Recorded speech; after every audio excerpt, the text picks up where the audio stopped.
ఈరోజు అది match KKR అని ఎస్ఆర్హెచ్ ఉంది కదా అన్న, అదైతే నాకు తెలిసి ఎస్ఆర్హెచ్ గెలవాలనుకుంటున్నాను. ఎస్ఆర్హెచ్ వెళ్ళి డైరెక్ట్ ఫైనల్కి వెళ్తే క్వాలిఫై అవ్వాలనుకుంటున్నాను. ఇంకా నెక్స్ట్ వచ్చి క్వాలిఫై 2 వచ్చేసి ఆర్సీబీ గెలుస్తుంది అనుకుంటున్నాను. ఆర్సీబీకి వెళ్ళి ఆర్సీబీ ఫైనల్కి రావాలనుకుంటున్నాను. ఎందుకంటే ఆర్సీబీ ఈసారి చాలా పట్టుదలతో వరుసగా 5 మ్యాచ్లు కష్టపడి గెలిచింది.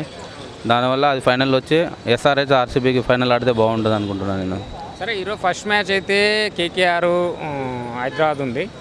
ఈ రెండు టీంలలో ఏది బలమైన టీం అని అనుకోవచ్చు? కేకేఆర్ అక్కడ చూస్తే ఫస్ట్ ప్లేస్లో ఉంది, ఎస్ఆర్హెచ్ సెకండ్ ప్లేస్లో ఉంది. ఏది పై చేయి ఉండొచ్చు, బౌలింగ్ విధంగా చూసుకున్నా బ్యాటింగ్ విధంగా చూసుకున్నా? అన్న ఇప్పుడు బలమైన టీం అనేది ఎస్ఆర్హెచ్ బ్యాటింగ్ బలం ఉంది, కేకేఆర్కి బౌలింగ్ బలం ఉంది. రెండు అది ఇప్పుడు కేకేఆర్ అయినా గెలవచ్చు, రెండు తగ్గఫర్ ఉంది 50-50. కానీ ఒక బ్యాటింగ్ ఛాన్సెస్ వస్తే ఒకవేళ ఫస్ట్ బ్యాటింగ్ ఎస్ఆర్హెచ్కి వస్తే గెలిచే ఛాన్సెస్ ఎక్కువ ఉంది. అదే చేజింగ్ వల్ల కొంచెం వీక్ ఉంది ఎస్ఆర్హెచ్, నా ఉద్దేశం అది అనుకుంటున్నాను. అంటే బౌలింగ్ విషయంలో కూడా వికెట్స్ పడుతున్నప్పటికీ రన్నులు అయితే ఇస్తున్నారు ఎక్కువ. ప్యాట్ కమిన్స్ కానీ, భువనేశ్వర్ కానీ, నటరాజన్ కానీ, ఇది ఏమన్నా కేకేఆర్కి కలిసి రావచ్చు? కలిసి రావుతాను. ఇప్పుడు కమిన్స్ అనేది బౌలింగ్ బాగానే వేస్తాను, భువనేశ్వర్ బాగుంది. మొన్న రీసెంట్గా మ్యాచ్ జరిగింది, ఇది ఆయన రెడ్డి ఉన్నాడు కదా, నితీష్ రెడ్డి బౌలింగ్లో వికెట్లు పడ్డాయి కానీ రన్స్ చాలా ఇచ్చేసాడు. దానివల్ల స్కోర్ అనేది మొన్న రీసెంట్గా జరిగిన మ్యాచ్ స్కోర్ అనేది బాగా వెళ్ళిపోయింది. ఆయన కొంచెం బౌలింగ్ కవర్ చేస్తే ఇంకా బెటర్గా ఉంటుంది అనుకుంటున్నాను. ఎందుకంటే బౌలర్లో మన దాంట్లో ఉన్నది ఫాస్ట్ బౌలర్ ఆయననే, కవర్ చేయడానికి మిడిల్ ఆర్డర్లో కవర్ చేయడానికి ఉన్నది ఆయననే. ఆయన బౌలింగ్ కొంచెం కవర్ అయితే చాలా బెటర్గా ఉంటుంది. ఆల్రెడీ పంజాబ్ టీము ఎలిమినేట్ అయిన టీము లాస్ట్ మ్యాచ్లో ఒక విధంగా చూస్తే ఎస్ఆర్హెచ్ని ఓడగొడుతుందేమో అన్నట్టు సెకండ్ బ్యాటింగ్లో ఫస్ట్ బాల్కే హెడ్ని హర్షదీప్ బౌల్డ్ చేయడం ఎట్లా చూడొచ్చు మరి దాన్ని? అదే నేను ఆల్రెడీ ఆ మ్యాచ్కి నేను వెళ్ళాను. నేను అక్కడ లైవ్లో ఫస్ట్ బాల్కి షాక్ అయ్యి ఫస్ట్ బాల్కి వికెట్ పోవడం వల్ల ఏమైందంటే అందరు ఓడిపోతుంది ఫిక్స్ అయిపోయారు. తర్వాత త్రిపాఠి వచ్చి మంచి స్ట్రైక్ ఇచ్చారు. త్రిపాఠి అభిషేక్ శర్మ ఇద్దరు చాలా మంచి రొటేట్ చేయడం వల్ల మంచి స్కోర్ వచ్చేసింది, పికప్ అయింది. లేకపోతే మ్యాచ్ అనేది పోయేది.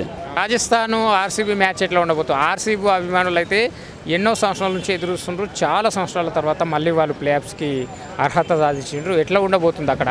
రాజస్థాన్ చూసుకుంటే టేబుల్ టాప్లో ఉన్న టీము ఇప్పుడు వరుసగా ఓడిపోతూ వస్తుంది. అది ఏమైనా ఆర్సీబీ కలిసి వచ్చే అవకాశం ఉందా? ఆర్సీబీ ఫైనల్కి చేరి కప్పు కొట్టే అవకాశం ఉందా? ఆర్సీబీ ఫైనల్ ఛాన్సెస్ ఉన్నాయన్న. ఎందుకంటే ఇప్పుడు ఆర్ఆర్లో బట్లర్ అనేది లేడు. బట్లర్ అనేది హోమ్ టీమ్కి వెళ్ళిపోయాడు. తను ఇంకా చాలామంది 2-3 ప్లేయర్స్ అనేది వెళ్ళిపోయారు. దానివల్ల ఆర్సీబీకి ఛాన్సెస్ బాగుంది. మళ్ళీ ఆర్సీబీకి ఏంటంటే చాలా రోజుల తర్వాత రావాలని కసి ఎక్కువ ఉంది. ఎందుకంటే కంటిన్యూగా గెలిచాం, ఇక్కడ వరకు వచ్చాం, ఇక పోగొట్టుకోకూడదు అని కసితోనే ఆడుతున్నారు ఆర్సీబీ వాళ్ళు. అందుకని ఆర్సీబీ గెలుస్తుందని నేను అనుకుంటున్నాను. ఆర్సీబీ విషయంలో బ్యాటింగ్ విషయంలో డూప్లిసిస్ కానీ, విరాట్ కోహ్లీ కానీ, విల్ జాక్స్ కూడా వెళ్ళిపోయిండు. కొంతమంది 2-3 ఆడుతుంటేనే పెద్ద స్కోర్ వస్తుంది. బౌలింగ్ కూడా కొంచెం అంత స్ట్రాంగ్గా అనిపిస్తుంది లేదు. మరి ఎట్లా గెలిచే అవకాశం ఉంది? అయితే ఇన్ని రోజుల్లో ఇప్పుడు మ్యాక్స్వెల్ అనేది మ్యాక్స్వెల్ ఆడలే అన్న ఆర్సీబీ టీంలో. మ్యాక్స్వెల్ ఆడారు కాబట్టి ఈ మ్యాచ్ నుంచి మ్యాక్స్వెల్ గట్టిగా ఆడితే ఇంకా హైలైట్గా ఉంటుంది నాకు తెలిసి. అంటే ఇప్పుడు కోహ్లీ ఆడుతున్నాడు కంటిన్యూగా, ప్రతి మ్యాచ్ ఒక 50 స్కోర్ అలా చేస్తున్నాడు. నెక్స్ట్ వచ్చేసి డూప్లిసిస్ ఆడుతున్నాడు. బట్ ఇప్పుడు మ్యాక్స్వెల్ కూడా దాంతో తోడైపోతే మంచి స్కోర్ చేయడానికి ఛాన్సెస్ ఉంటుంది. కానీ మ్యాక్స్వెల్ ఇన్ని రోజులు ఆడలే, అంటే సరిగా ఆడుతూ ఒక ఫస్ట్ బాల్ డక్అవుట్ అయిపోతున్నాడు. కాబట్టి ఈ మ్యాచ్ నుంచి రాణిస్తే కంపల్సరీ ఫైనల్ వెళ్తే ఫైనల్ కూడా గెలిచే ఛాన్సెస్ ఉన్నాయి. లాస్ట్ మ్యాచ్ ఆర్సీబీ చెన్నై, కొంతవరకు ఆర్సీబీ గెలవడం ఇండియా అభిమానులు కానీ ఆర్సీబీ అభిమానులు ఆనందం ఉన్నప్పటికీ ఇక్కడ ధోనిని ఇష్టపడే వాళ్ళు కూడా ధోనిది లాస్ట్ మ్యాచ్ ఏమని చెప్పి బాధపడుతున్నారు కదా. అక్కడ చెన్నై ఓడిపోవడం దాన్ని ఎట్లా చూడవచ్చు? చెన్నై ఓడిపోయినంటే లాస్ట్ మ్యాచ్ ఇప్పుడన్నా ధోని ఇన్ని రోజుల నుంచి అవుట్ కాలే, ప్రతి మ్యాచ్ అవుట్ కాలే అంటారు. కానీ లాస్ట్ మ్యాచ్ వచ్చేసి అవుట్ అయిపోయింది. లాస్ట్ మ్యాచ్ 201 స్కోర్ 201 స్కోర్ చేసినా కూడా ప్లే ఆఫ్కి వెళ్ళేది. బట్ ధోని లాస్ట్ స్టేజ్లో ఇన్ని రోజులు ఆయన మీద ఆశ పెట్టుకుని చాలామంది నిరాశ అయిపోయారు. ఇప్పుడు ధోనికి సిఎస్కేకి వచ్చే ఫ్యాన్స్ కంటే ధోనికి వచ్చే ఫ్యాన్సెసే ఎక్కువ. కాబట్టి ధోని లాస్ట్ 2 ఓవర్స్లో గట్టిగా ఆడేసి కనీసం 201 స్కోర్ చేసినా ప్లే ఆఫ్కి వెళ్ళేది. అవుట్ కావడం వల్ల అది దురదృష్టంగా అనుకుంటున్నాను. అలా చాలా డిసప్పాయింట్ అయిపోయారు ప్లేయర్స్ అంతా. ఈ 4 టీంలలో ఫైనల్కి వెళ్ళే 2 టీంలు ఏవని భావిస్తాయో, ఏవి గట్టి 2 టీంలు అనుకో? నాకు తెలిసి అయితే నన్న ఎస్ఆర్హెచ్ను ఆర్సీబీ ఫైనల్ వెళ్తుంది అనుకుంటున్నాను. ఇప్పుడు ఎస్ఆర్హెచ్ అంటే నా అభిమానం అన్న, ఎందుకంటే హోమ్ టీం.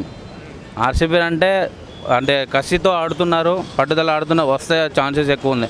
ఎందుకంటే ఇంత దూరం వచ్చాము, కంపల్సరీ ఆడాలనే కసి ఉంది వాళ్ళ దగ్గర. ఇప్పుడు ఆర్ఆర్ అనేది లూజ్ తీసుకుంది, ఆర్ఆర్ ఓడిపోతుంది. కేకేఆర్ కూడా ఉంది, కేకేఆర్ ఇప్పుడు ఈరోజు డిసైడ్ అయిపోతుంది అన్న ఏదైనా. ఇప్పుడు కేకేఆర్ గెలిచి ఫైనల్ ఎస్ఆర్హెచ్ గెలిచింది అనుకో ఈరోజు ఫైనల్కి వెళ్ళిపోతుంది. కేకేఆర్ గెలితే ఏదో ఒకటి ఫైనల్ వెళ్ళిపోతుంది.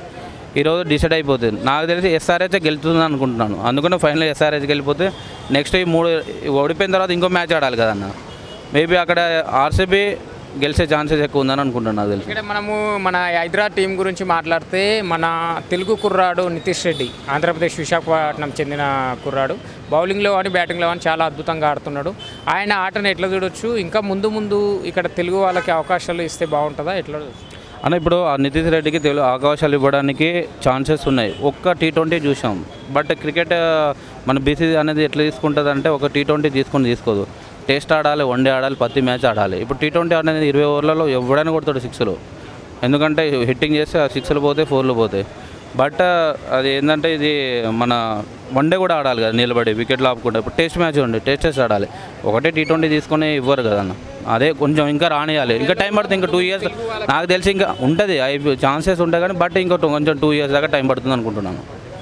ఈ ఐపీఎల్ తర్వాత నెక్స్ట్ T20 వరల్డ్ కప్ రాబోతుంది. ఇండియా వాళ్ళు చూస్తే అక్కడ బౌలింగ్లో చూసుకున్నా బ్యాటింగ్లో చూసుకున్నా అంతగా ఫామ్లో అయితే కనిపించట్లేదు. ఈ ప్రభావం ఏమైనా వచ్చే వరల్డ్ కప్లో పడబోతుందా? ఎట్లా లేదా వరల్డ్ కప్లో ఏం ప్రభావం పడదు. మంచిగానే ఉంది మన టీము. కంపల్సరీ డెఫినెట్గా పోయినసారే వరల్డ్ కప్ మ్యాచ్లు మనకు వన్డేలో లాస్ట్ వరకు ఫైనల్ వచ్చి ఫస్ట్ మ్యాచ్ ఆస్ట్రేలియా ఓడిపించి లాస్ట్లో ఆస్ట్రేలియా చేతిలో ఓడిపోయినాం. అది చాలా డిసప్పాయింట్ అయిపోయింది. కానీ ఈసారి గట్టిగా ఆడుతుంది, గట్టిగా కంపల్సరీ గెలుస్తుంది. ఎందుకంటే ఈ ఐపీఎల్ కూడా చాలా కలిసి వస్తుంది మన వాళ్ళకి. ఎందుకంటే T20 ఆడుతున్నా కదా ఐపీఎల్ ఇప్పుడు మన ఇది టాటా ఐపీఎల్. కాబట్టి ఎలా ఆడాలి, ప్రతి బాల్ ఎలా ఏ టైమింగ్లో స్కోర్ అవుతుంది, ఏ టైంలో మనం కంట్రోల్ చేయగలం అనే కాన్సెప్ట్తో చేస్తున్నారు. మేబీ డెఫినెట్గా గెలిచే ఛాన్సెస్ అయితే ఉందన్న. ఫైనల్గా గెలిచేది ఇండియానే గెలుస్తుంది. ఫైనల్గా ఐపీఎల్ అంటే నాకు తెలిసి ఎస్ఆర్హెచ్.